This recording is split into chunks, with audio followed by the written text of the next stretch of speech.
और इसी बीच बड़ी खबर आ रही है मध्य प्रदेश के इंदौर से, जहां न्यूज़ 24 मध्य प्रदेश छत्तीसगढ़ की टीम पर हमला मामले में एक्शन लिया गया है। 8 घंटे बाद आखिरकार पुलिस ने एफआईआर दर्ज की है। 7 आरोपियों के खिलाफ पुलिस ने मुकदमा दर्ज किया है। आरटीओ के गुंडों पर डकैती की धाराओं में एफआईआर दर्ज की गई है। ये तस्वीरें आपको जो दिखा रहे हैं, न्यूज़ 24 के संवाददाता हेमंत शर्मा और कैमरा पर्सन राजा खान पर आरटीओ के गुंडों ने हमला किया था और इस हमला मामले में अब एक्शन लिया गया है। पुलिस ने 7 आरोपियों के खिलाफ, हालांकि तस्वीरों में तो 20 से 25 लोग नजर आ रहे थे, लेकिन फिलहाल 7 आरोपियों पर ये एफआईआर दर्ज की गई है। आरटीओ के गुंडों पर लूट की धाराओं में, डकैती की धाराओं में मुकदमा दर्ज किया गया है। ये तस्वीरें आपको हम लगातार दिखा रहे हैं। 8 घंटे बाद पुलिस जागी, पुलिस ने एफआईआर दर्ज की है। 7 आरोपियों के खिलाफ पुलिस ने मुकदमा दर्ज किया है और डकैती की धाराओं में एफआईआर दर्ज की गई है। क्योंकि न्यूज़ 24 के संवाददाता हेमंत शर्मा के साथ न सिर्फ मारपीट की गई, बल्कि उनकी सोने की चेन भी छीन ली गई थी। तो डकैती की धाराएं भी जुड़ी हैं इस मामले में। 8 घंटे बाद पुलिस ने एफआईआर दर्ज की है। इस वक्त की ये बड़ी खबर आ रही है इंदौर से। इंदौर आरटीओ में जो भ्रष्टाचार चल रहा था, उसकी तस्वीर दिखाने के लिए आपके अपने चैनल न्यूज़ 24 मध्य प्रदेश छत्तीसगढ़ के संवाददाता हेमंत शर्मा कैमरा पर्सन राजा खान के साथ पहुंचे थे और कैमरा देखते ही वहां पर मौजूद आरटीओ के दलालों ने जानलेवा हमला कर दिया, बंधक बनाया, कैमरा छीन लिया, फोन छीन लिया, सोने की चेन भी छीन ली थी। और इसके बाद इस वक्त ये बड़ा एक्शन हुआ है और 7 आरोपियों के खिलाफ पुलिस ने डकैती की धाराओं में मुकदमा दर्ज किया है। अब देखने वाली बात है कि कब तक इन 7 आरोपियों को पुलिस गिरफ्तार करती है, क्योंकि मारपीट के वक्त 20 से 25 लोग दिखाई दे रहे हैं। घायल संवाददाता हेमंत शर्मा ने भी 20 से 25 लोगों का जिक्र किया है। अभी फिलहाल 7 लोगों को आरोपी बनाया है पुलिस ने। डकैती की धाराओं में मुकदमा दर्ज हुआ है ये, और गिरफ्तारी कब तक होती है ये देखने वाली बात रहेगी। तो आरटीओ के गुंडों पर ये फिलहाल पहला एक्शन हुआ है कि एफआईआर दर्ज हुई है। 8 घंटे की बाद जाकर पुलिस ने यह मुकदमा दर्ज किया है।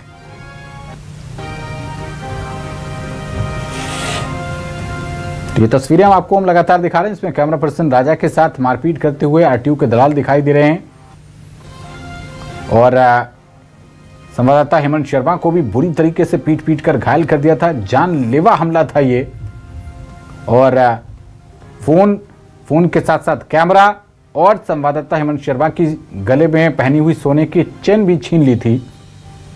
इस मामले में पुलिस ने अब 8 घंटे बाद एक मुकदमा दर्ज किया है, जिसमें 7 लोगों को आरोपी बनाया है और डकैती की धाराओं में ये एफआईआर दर्ज की है। बाबू अंकित पर एक्शन हुआ है और आरटीओ ने मुख्यालय में अटैच कर दिया है बाबू अंकित को। तो ये जो कार्रवाई हो रही है, एक तो 7 आरोपियों पर मुकदमा दर्ज किया गया, दूसरा बाबू जिसका नाम अंकित बताया जा रहा है, जो क्लर्क है, उसको मुख्यालय अटैच कर दिया गया है। तो अभी ये 2 कदम उठाए गए हैं। आपके अपने चैनल न्यूज़ 24 मध्य प्रदेश छत्तीसगढ़ के पत्रकार संवाददाता हेमंत शर्मा और कैमरा पर्सन राजा खान के साथ मारपीट मामले में। तो इस वक्त की ये बड़ी अपडेट आप तमाम दर्शकों तक पहुंचा रहे हैं। लगातार खबर दिखाए जाने के बाद पुलिस की कुंभकर्णी नींद टूटी। पुलिस ने इस मामले में 7 लोगों को आरोपी बनाया। उधर आरटीओ विभाग ने भी अपने क्लर्क बाबू अंकित पर एक्शन लिया है और उसको मुख्यालय में अटैच कर दिया है।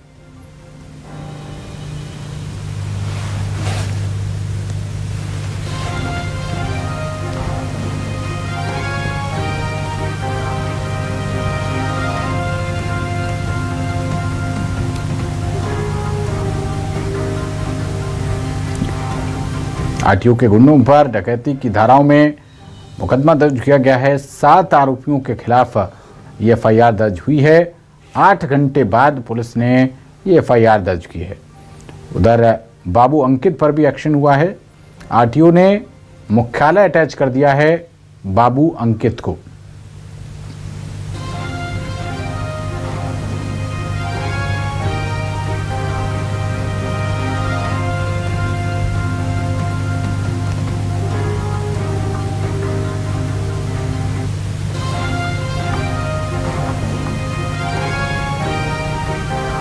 तो देखिए लगातार हम आपको तस्वीरें दिखा रहे हैं। इन तस्वीरों में आप देख सकते हैं कि 7 से ज़्यादा लोग दिखाई दे रहे हैं, लेकिन अभी शायद 7 लोगों को पहचान पाई होगी पुलिस। इस वजह से अभी 7 लोगों को नामजद बनाया गया है और अन्य भी कई आरोपी हैं जिन पर मुकदमा लिखा गया है ये, और डकैती की धाराओं में ये मुकदमा लिखा गया है क्योंकि कैमरा छीन लिया था, मोबाइल फ़ोन छीन लिया था, सोने की चेन जो संवाददाता हेमंत शर्मा अपने गले में पहने हुए थे वो भी छीन ली थी और जानलेवा हमला किया था। इसी मामले में 7 आरोपियों को नामजद बनाया गया है और कई आरोपी अज्ञात में हैं जिन पर मुकदमा लिख लिया गया है। अब इस मामले में अगला स्टेप होगा गिरफ्तारी, कि दोषियों को कब तक गिरफ्तार किया जाता है। और आरटीओ में ऑफिस में अगर दलालों की एंट्री होती है तो उस पर कार्रवाई का आश्वासन भी दिया गया है। तो ये तमाम अपडेट आपके अपने चैनल न्यूज़ 24 मध्य प्रदेश छत्तीसगढ़ के संवाददाता हेमंत शर्मा पर जानलेवा हमला मामले में एक एक अपडेट आपको दिखा रहे हैं।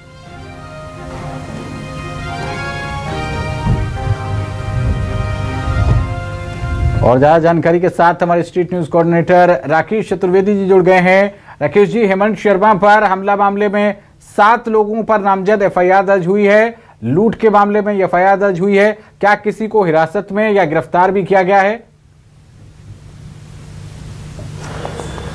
देखिए, पूरे मामले को लेकर देखें, दिन भर से न्यूज़ 24 मध्य प्रदेश के साथ जो तमाम मध्य प्रदेश के पत्रकार और तमाम लोग खड़े हुए थे उसका असर अब हुआ है। और हमारे हाथ में एक कॉपी है और ये एफआईआर की कॉपी है जिसमें तेजाजी नगर जो थाना है यहाँ पर 7 नामजद आरोपी हैं, जिसमें बाबू, जिसने हमारे टीम के साथ, जिसने हमारे साथियों के साथ जिस बाबू ने हमला किया था, नाम है अंकित चिंतामन। इस हम एफआईआर में आप देख पा रहे हैं कि इस बाबू के खिलाफ पुलिस का एक्शन हुआ है।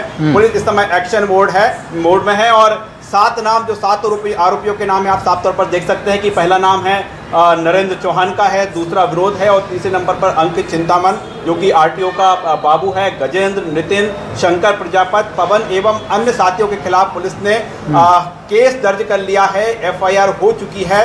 और इसे हम एफआईआर की कॉपी हमारे तमाम जो दर्शक हैं, मध्य प्रदेश के दर्शक हैं, वो दिखा रहे हैं। और दिन भर से जो मोर्चा खोला हुआ था, दरअसल बात करें पूरा घटनाक्रम के बाद जिस तरह से लीपापोती करने का प्रयास किया जा रहा था, अब जब पूरी तरह से हम देखें कि अब एफआईआर हो चुकी है और एफआईआर हुई है, पुलिस ने माना है कि बंधक बनाया गया था उनको और जो लूट की गई उसमें जो डकैती की धारा इस पूरी एफआईआर में हम देखें, कॉपी की देखें तो इसमें तमाम धाराओं का जिक्र करें। हालांकि इसमें वो धाराएं भी हैं जो आमतौर पर धाराएं लगाई जाती हैं, लेकिन एक आपको धारा दिख रही है, भारतीय न्याय संहिता BN 309 ब्रैकेट में 6, ये जो धारा है डकैती की धारा है। और इसमें जो हमारे टीम के साथ जो सामान था, जो डकैती डाली गई थी, जो बंधक बनाकर लूट कर उनसे जो सामान छीना गया है, चाहे हम उस कैमरे की बात करें या फिर तमाम जो इलेक्ट्रॉनिक डिवाइस उसकी बात करें, तो वो पुलिस ने यहाँ पर धारा लगाई है। और सीधे तौर पर आप ये एफआईआर की कॉपी देख पा रहे हैं कि पुलिस जो है एक्शन मोड में आई है। लेकिन जो तमाम राजधानी भोपाल के साथ मध्य प्रदेश के आर्थिक राजधानी इंदौर की बात करें, यहाँ पर जो तमाम पत्रकारगण इस समय थाने पर बैठे हुए थे और पुलिस पर दबाव बनाया था कि एक्शन हो, तो हम कह सकते हैं कि एक्शन हुआ है। और जिस तरह से पूरे घटनाक्रम को अंजाम दिया गया था उसका बारीकी से जो जिक्र है वो हम जिक्र यहाँ पर देख पा रहे हैं कि उसका एक्शन हुआ है, यानी एफआईआर हुई है। अब पुलिस जो है रवाना होने वाली है उन आरोपियों को पकड़ने के लिए जिन्होंने देश के चौथे स्तंभ के साथ मारपीट की, उनको बंधक बनाया, उनके साथ डकैती डाली गई और सबसे बड़ी बात जो सबूत थे कैमरे में वो मिटाने का प्रयास किया गया। तो फिलहाल हम देख पा रहे हैं कि हमारे जो साथी हैं, हमारे इंदौर के ब्यूरो हेमंत शर्मा, वो इस समय अस्पताल में भर्ती हैं, अस्पताल में उनका इलाज जारी है। और वहीं दूसरी ओर बात करें तो पुलिस ने इस पूरे घटनाक्रम को लेकर एफआईआर दर्ज कर ली है और अभी तक जो आरोपी चिन्हित किए हैं, चूंकि हमारी टीम वहाँ पर मौजूद थी, टीम ने जिन नाम जानते थे वो 7 आरोपियों के खिलाफ एक्शन हुआ है। इसके साथ ही जो फुटेज में, जो वीडियो में तमाम अन्य आरोपी हैं, साथीगण हैं, वो भी जल्द ही नेस्तनाबूद होंगे। तो हम कह सकते हैं कि फिलहाल एक कदम आगे बढ़ी है पुलिस और दिन भर से जिस पूरे घटनाक्रम को लेकर लीपापोती करने का प्रयास किया जा रहा था वो उस पर विराम लगा है। फिलहाल पुलिस ने इंदौर के तेजाजी नगर थाना में एफआईआर दर्ज कर ली है। लेकिन इसमें राकेश जी जो जान से मारने का प्रयास किया गया, क्योंकि जानलेवा हमला था ये, वो बीएनएस की धारा 109 दिखाई नहीं दे रही है। देखिए बिल्कुल हम भी यहाँ पर थाने पर मौजूद हैं। हमने तमाम वरिष्ठ अधिकारियों से ये जानने का प्रयास किया कि साहब वो धारा कहाँ पर है जिसमें जानलेवा हमला किया गया था, वो इस धारा जो है इस एफआईआर में दर्ज नहीं हो रही। इसके साथ ही हमारे साथियों को बंधक भी बनाया गया था, बंधक की जो धारा है वो भी इसमें दर्ज नहीं है। हालांकि पुलिस जो है कह सकते एक कदम आगे बढ़ी है, लेकिन आगे पुलिस कह रही है कि तमाम बिंदुओं की जाँच की जा रही है और जिस तरह से वीडियो फुटेज सामने है, सबूत सामने है, वो सबूतों पर की जाँच की जा रही है। तो हम तो उम्मीद यही करेंगे कि चूंकि हमारे साथियों को बंधक बनाया गया था, बाकायदा हमारे जो साथी कैमरामैन राजा खान थे उन्होंने बाकायदा अपने बयान में इस बात का जिक्र किया है कि घंटे भर तक उनको जो है बंधक बनाए रखा। तो पुलिस कह रही है, तस्दीक की जा रही है और जो अन्य धाराएं हैं, चाहे वो जानलेवा हमला की बात करें या फिर जो बंधक बनाने की बात करें, जो दो धाराएं एक मुख्य रूप से इस एफआईआर में छूटी हुई हैं वो बढ़ना ही चाहिए और हम भी यही उनसे लगातार मांग कर रहे हैं। हालांकि अफसर यही कह रहे हैं फिलहाल कि जो आगे पूरे मसले को जांच की जा रही है और जांच के बाद धाराएं बढ़ाने का आश्वासन जरूर तमाम जो यहाँ पर अफसर हैं, अधिकारी हैं, वो दे रहे हैं। बिल्कुल। और इस मामले में इन्वेस्टिगेशन अधिकारी जो होगा, इन्वेस्टिगेशन ऑफिसर, विवेचना जिसको विवेचक कहते हैं, उसका रोल अब बहुत ज़्यादा महत्वपूर्ण हो जाता है। राकेश जी, उनकी भूमिका पर भी नज़र रखनी होगी क्योंकि 8 घंटे बाद जाकर पुलिस जागी है। और अपडेट तो एक इसमें यह भी थी कि पुलिस के सामने ही ये तमाम जो दोषी थे मारपीट के, ये कैमरा लेकर गए थे। उस वक्त पुलिस मूकदर्शक बनी रही थी। तो हम बिल्कुल पारदर्शी तरीके से ये प्रक्रिया चले, इस पर भी हमको नजर रखनी होगी।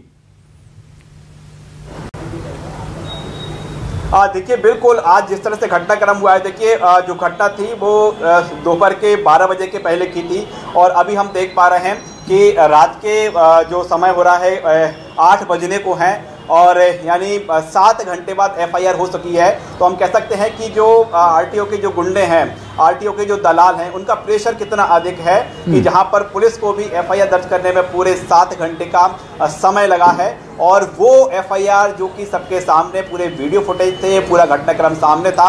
और इस बात का हम जिक्र कर रहे हैं कि एक बार हमारी टीम पर हमला हुआ, जानलेवा हमला हुआ हमारे इंदौर ब्यूरो हेमंत शर्मा और राजा खान के साथ, और जब उनको बंधक बनाए हुए थे वहां पर पुलिस पहुंची तो उस दौरान भी दोबारा उन पर हमला किया गया था, पुलिस की मौजूदगी में हमला हुआ था। तो कह सकते हैं कि जो इंदौर में आरटीओ के जो गुंडे हैं, जो एजेंट हैं, उनका दबदबा कितना है इसका हम असर देख पा रहे हैं। लेकिन जिस तरह से पूरा देश का से तमाम जो आवाजें उठी थी, तो हम कह सकते हैं कि पुलिस ने एक कदम आगे बढ़ी, से एक कदम ही आगे कहा जाएगा, क्योंकि अभी भी बंधक, अभी भी जानलेवा हमला जैसी तो महत्वपूर्ण धाराएं हैं वो अभी इस एफआईआर में लगना, एफआईआर में जुड़ना बाकी है।